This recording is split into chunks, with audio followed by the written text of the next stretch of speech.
नमस्कार। पेश है इस हफ्ते का मुकाबला। बड़े अरसे बाद हम वापस आ रहे हैं सियासत की, कुछ खालिस सियासत की बात करने, जिसका एक जुमला है अंग्रेजी में, रियल पॉलिटिक। क्यों? क्योंकि बड़ा दिलचस्प हो गया है। कांग्रेस की जो आज स्थिति बन गई है वो किस इस तरह की नजर आ रही है जैसे कांग्रेस 10-15 साल से पावर में नहीं थी, जबकि हकीकत यह है कि कांग्रेस 2014 का लोकसभा इलेक्शन हारी, यानी कि बहुत कम समय है, लेकिन कम समय में कांग्रेस का बड़ा नुकसान हो चुका है।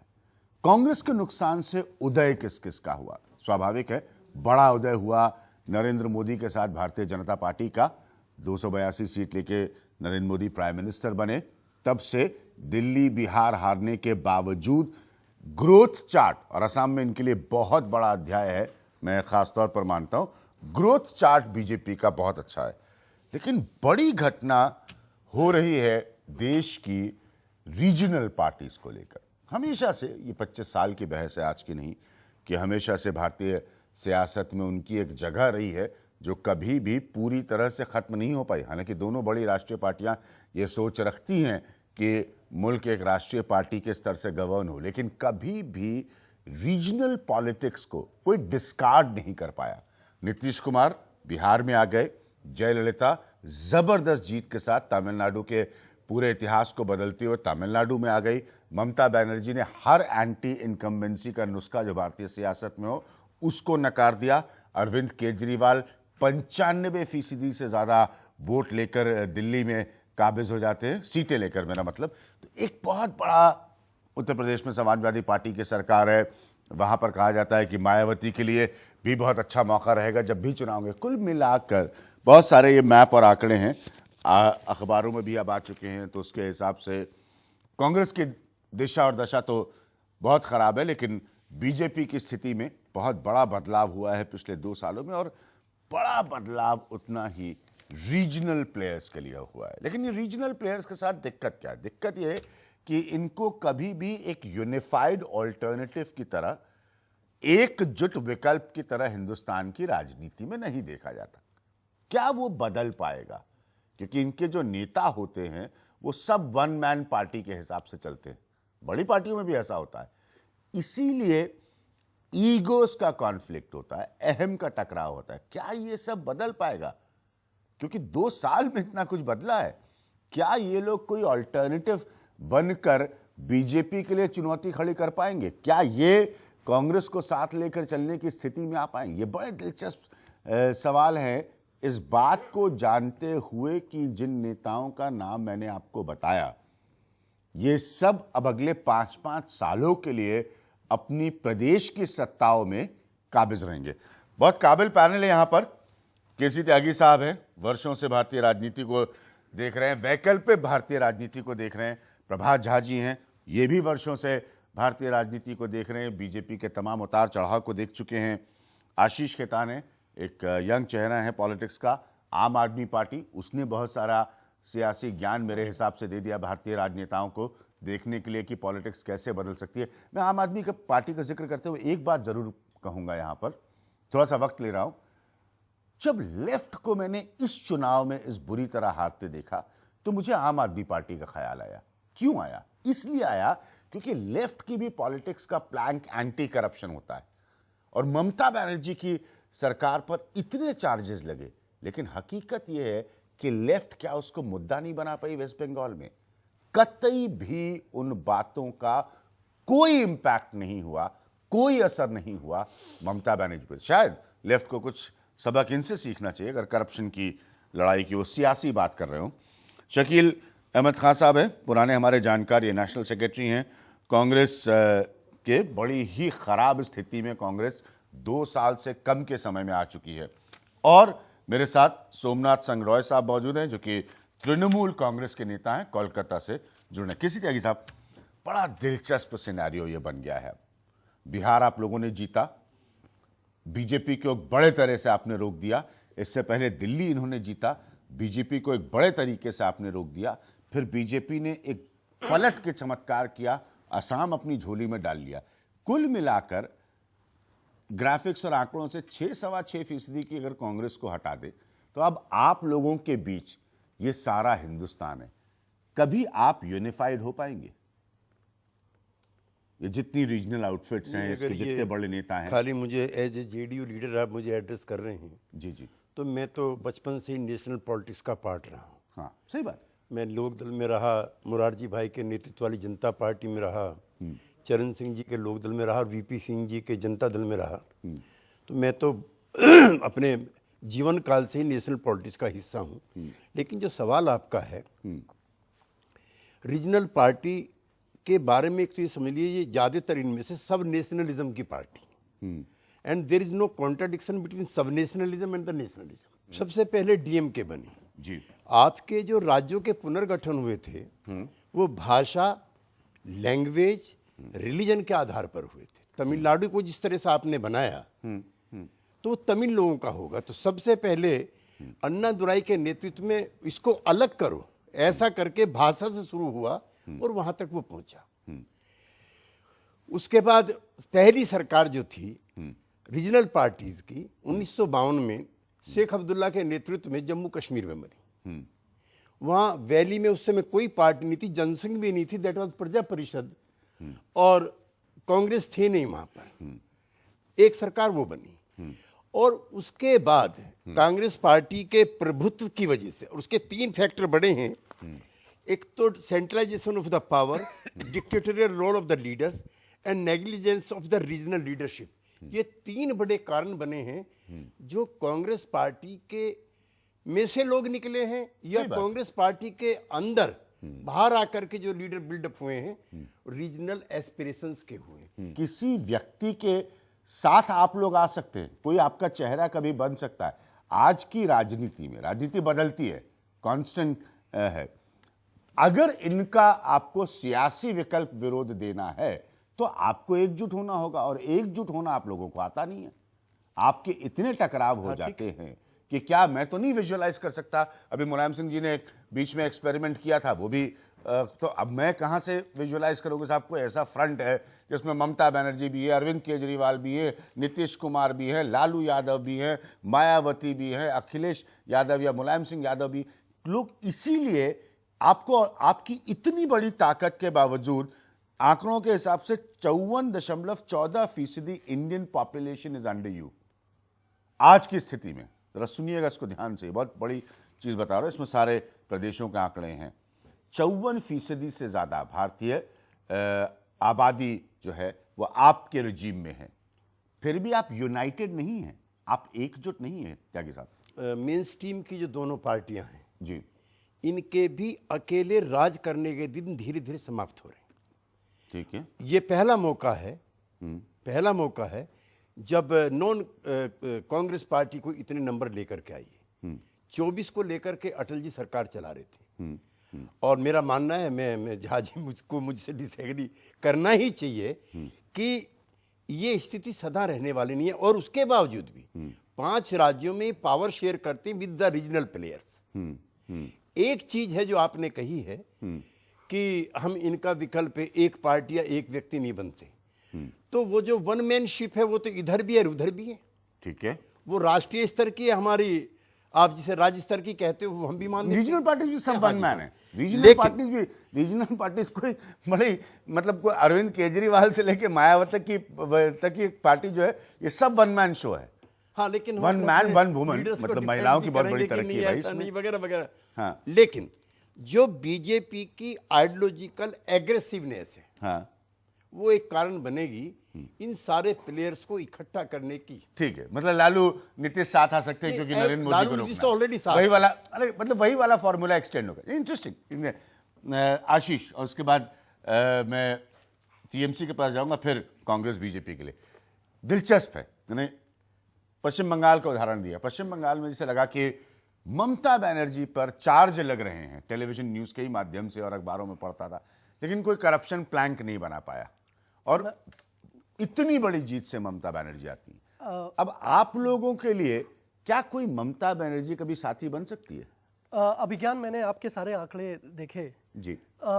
चुनाव कोई भी सिंपल अरिथमेटिक कैलकुलेशन नहीं होता है। हाँ, सही बात कि है। आज वो जो 54% आपको लग रहा है कि रीजनल पार्टीज के फेवर में मैं आज है। की स्थिति बता रहा वो लोकसभा के इलेक्शंस में 2014 में बिल्कुल अलग स्थिति थी।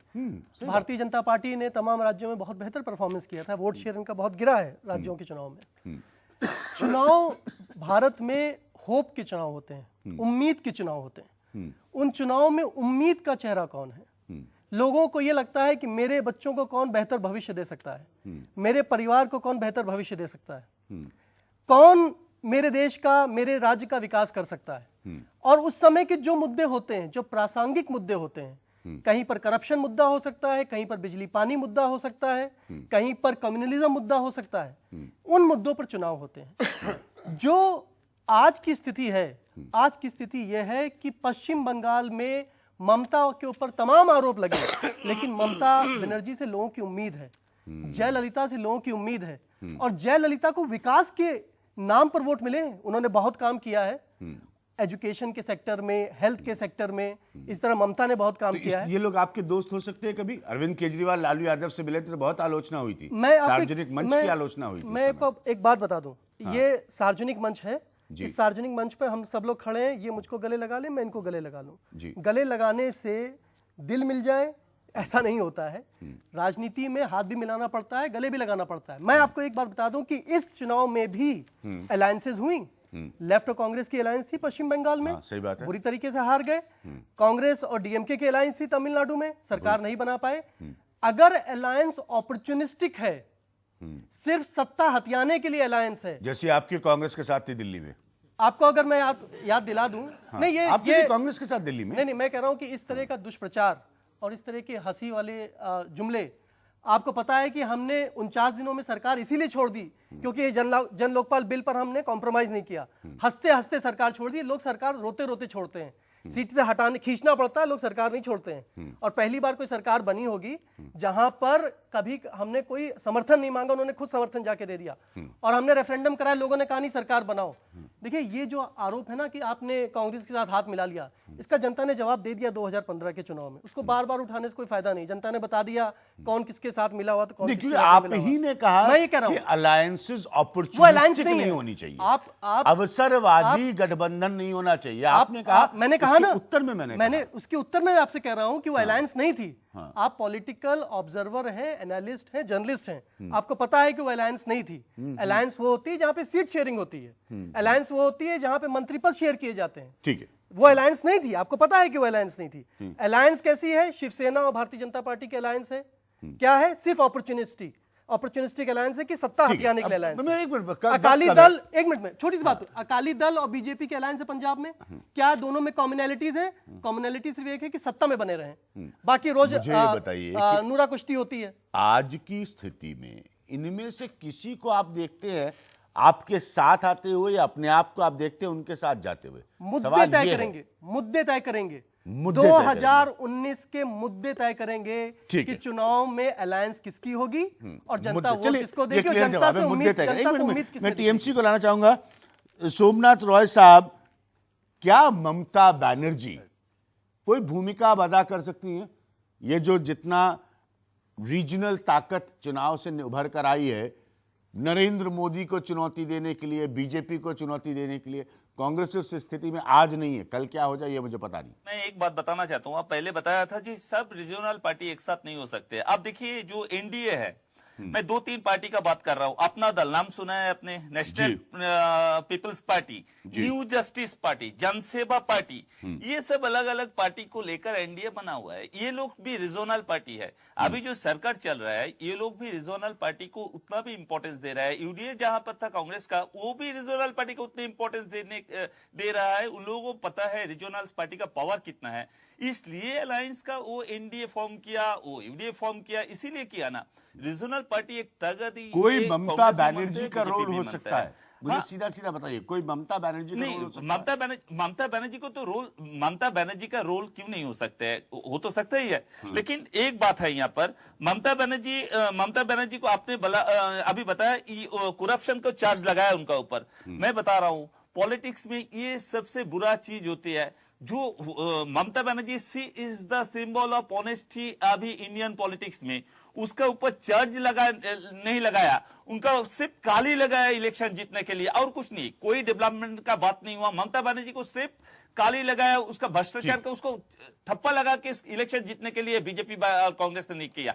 इसका मतलब ये नहीं है ममता बनर्जी चोर है, ममता बनर्जी ये करप्शन। कल भी ममता बनर्जी ने उनका स्टेटमेंट में बोला है हमारा जो गवर्नमेंट है वहां पर करप्शन भ्रष्टाचार का कोई स्थान नहीं है। प्रश्न मेरा फिर भी ये था कि ममता बनर्जी इसमें क्या रोल। अब आते हैं दो प्रमुख पार्टी। मैं आपको एक मिनट, हाँ सर, रोल आपको बता रहा हूं ना। हाँ, मैं ममता बनर्जी का रोल बता रहा हूं। देखिए नरेंद्र मोदी ने बिहार में गया इलेक्शन से पहले, वो बोली लगाना चालू कर दिया बिहार के डेवलपमेंट के लिए 25,000 लाख, 50,000 लाख, 75,000 लाख, 1,25,000 रुपया देगा।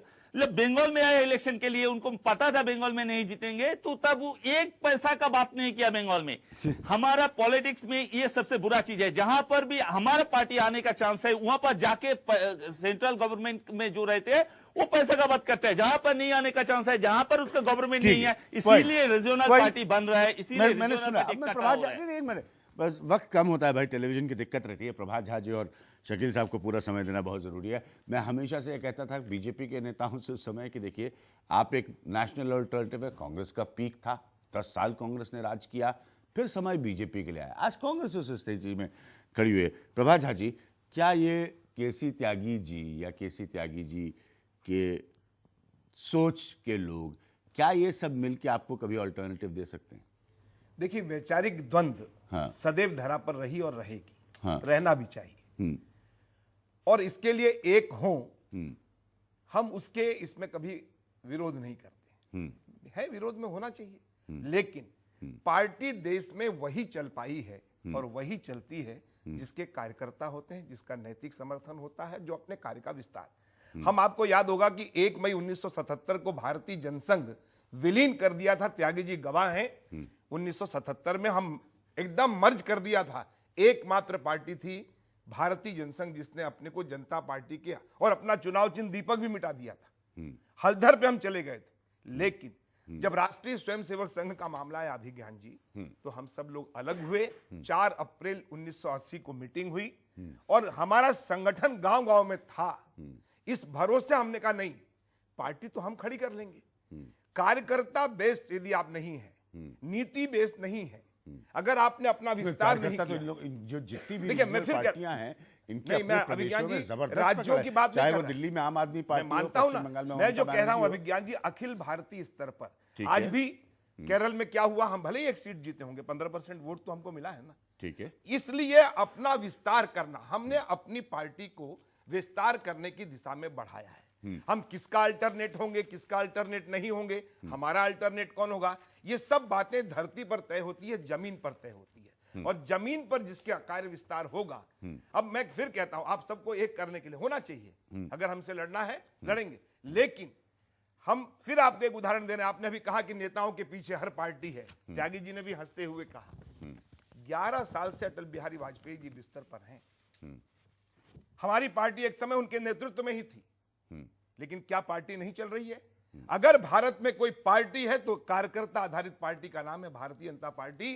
और आज अटल जी बिस्तर पर बीमार हैं, लेकिन उन्होंने कहा था कि नहीं, मेरी मतलब पार्टी आप ये कह रहे एक मिनट, बीजेपी बड़ी है, नरेंद्र मोदी नहीं? नहीं, मैं फिर कह रहा हूं, मैंने ये नहीं कहा। हाँ। आप जो कह रहे हैं वो अपने मुंह से कहिए, मैं नहीं कहूंगा। मैं ये कह रहा हूं कि बीजेपी बड़ी है, मेरी- नरेंद्र मोदी नहीं। नहीं, भारतीय जनता पार्टी नरेंद्र मोदी से बहुत बड़ी है। हाँ। और इसलिए नरेंद्र मोदी नेतृत्व कर रहे हैं, इसलिए हम सब लोग उनके पीछे हैं। हाँ। लेकिन अगर ऐसा कभी हजम नहीं आपने होती ये बात। एक बात ऐसी और भी आई थी, प्रभात जी, अटल- हजम नहीं अटल- होती ये बात। देखिए, मैं फिर कह रहा हूं आपको, मंगल भवन अमंगल मे- हारी देश का मेरा नेता अटल मेरा बिहारी। बीजे आप जानते हैं लेकिन बीजेपी उसके को बाद अभिज्ञान जी, एक पॉलिटिकल एनालिस्ट के तौर पे उन्होंने बहुत लंबे वक्त देखा, और मैंने मेरा खूब देखा। बिल्कुल मैं- मानना मैं है भी अपने अनुभव के आधार पे कह रहा बीजेपी हूं। भी बहुत पर्सनालिटी ओरिएंटेड पार्टी है। देखिए, ये मैं बहुत नहीं। क्लियरली कह रहा हूं, ये मैं मेरी फिर कह रहा हूं ओपिनियन आपको, है। अगर पर्सनैलिटी ओरिएंटेड होते तो आप मुझे बताइए कि सबसे पहले अटल जी के बिना चल सकते थे क्या हम?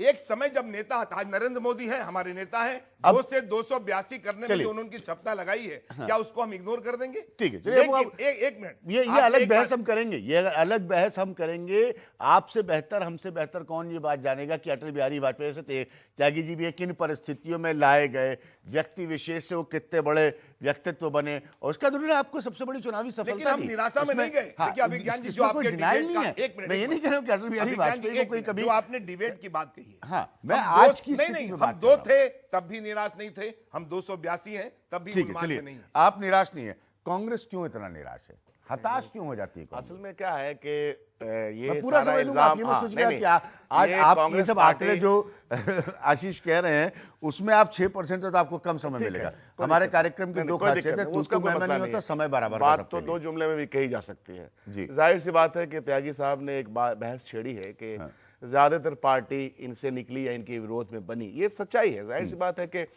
एक आज़ादी के वक्त से लेके लड़ती हुई और फिर सत्ता में भी आई और वजीर आजम भी बनी, तो जाहिर सी बात है कि उससे लोग निकलेंगे। फिर उसके बाद आइडेंटिटी पॉलिटिक्स का दौर चला, रीजनल पॉलिटिक्स का दौर भी चला।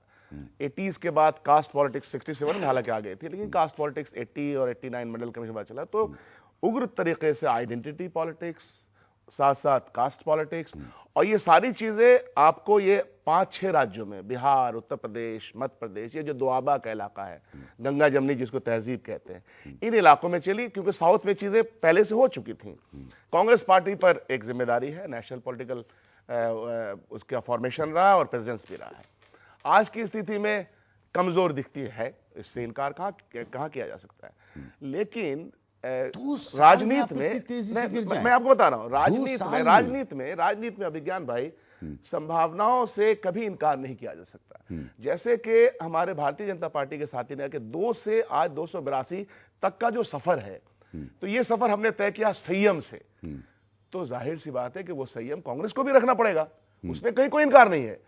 उस संयम के साथ साथ उसको अपनी नीति, अपने सिद्धांत के साथ चलना पड़ेगा। और आज 2019 के चैलेंजेस हैं देश में, नरेंद्र मोदी जी ने आइडियोलॉजिकल चैलेंज दिया है, एकदम चलना है इसको, घुमा फिरा लेकिन के इसलिए पार्टी के बढ़ने की, राहुल गांधी क्लिक नहीं कर रहे हैं। देखिए, लोग पार्टी ये के मानते बढ़ने हैं, की सीधा जवाब संभावना दीजिए। से, कांग्रेस पार्टी के बढ़ने की संभावना से या कांग्रेस पार्टी के प्रेजेंस और उसके साथ लेने की संभावना से भारतीय जनता पार्टी तो खुद को अलग कर सकती है। रीजनल पॉलिटिकल पार्टी जो इस फॉर्मेशन में है, वो इससे अलग करके देखेगी क्या? क्योंकि सवाल फिर मुद्दों का आएगा, सवाल आइडियोलॉजी का भी आएगा, और कांग्रेस पार्टी उस धरातल पे खड़ी है अपने धरातल की बुनियाद पर। मैं ये कह सकता हूं, बार-बार कान में कह नहीं, ब्रेक लेने का वक्त है। मैं आपको एक छोटी सी पॉइंट बताता हूं, मैंने अभी हाल में इसको अपने प्रोग्राम में रेस किया था और आप सब लोग सुने कि आपकी पार्टी के गिरावट का स्तर, मैं आज की स्थिति नहीं बताता हूं, 2009 के चुनाव में, 2009 में आप 200 प्लस सीटें लेकर केंद्र में आए थे, आप उत्तर प्रदेश में 21 लोकसभा सीट जीतते हैं, सही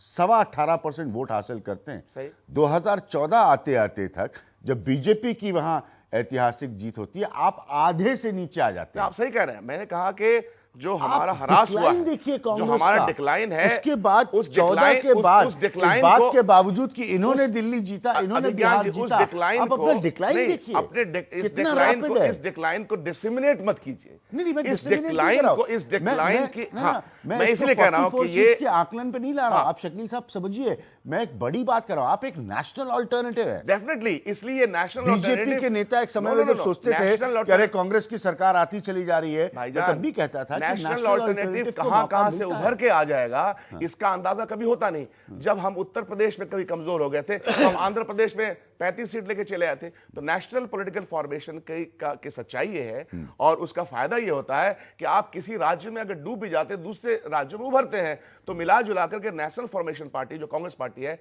उसके फॉर्मेशन कहीं ना कहीं से निकल के आएंगे, इससे इनकार नहीं कर सकते, क्योंकि वो जो आग है वो दबी हुई है, कार्यकर्ता है उसके पूरे देश में। मैं ले रहा हूं यहां पर एक ब्रेक, इसीलिए मैंने कहा कि बड़ी दिलचस्प सियासी बहस होगी, और मैं कतई भी स्पष्ट कर दूं उस प्रोग्राम में 2019 में क्या होने वाला है। यहां पर हमने सियासत समझने वाले नौजवान और पुराने सब चेहरों को बुलाया है, और यहां पर कोई एस्ट्रोलॉजर नहीं है, तो हम कोई 2019 में क्या होगा उस पर नहीं, हम एक बड़ी गंभीर पॉलिटिकल सिचुएशन की तरफ बात कर रहे हैं। अपने शबाब पर इस वक्त है भारतीय जनता पार्टी, और उसका जवाब दे रही हैं रीजनल पार्टीज, कांग्रेस नहीं। कांग्रेस अपना रास्ता टटोल रही है, तलाश रही है। यह भी आपको बता दूं, क्योंकि लोग खबरों के माध्यम से बताते हैं कि पंजाब में आम आदमी पार्टी की स्थिति बड़ी अच्छी बन रही है। क्या होगा ये मैं नहीं जानता। उत्तर प्रदेश के चुनाव में कांग्रेस शर्तिया ऐसी स्थिति में नहीं है कि वो प्रमुख पार्टी उभर कर न आएगी। तो कांग्रेस के लिए आने वाले कुछ और साल बहुत मुश्किल है। इसलिए घूम फिर कर वापस मैं अपने उसी बुनियादी सवाल पर आ रहा हूं। तो क्या त्यागी जी या त्यागी जी जैसे लोगों की सोच कोई बड़ा विकल्प दे पा रहेगी देश को और चुनौती दे पाएगी बीजेपी को? वापस उस पॉइंट पर आते हैं एक छोटे ब्रेक के बाद।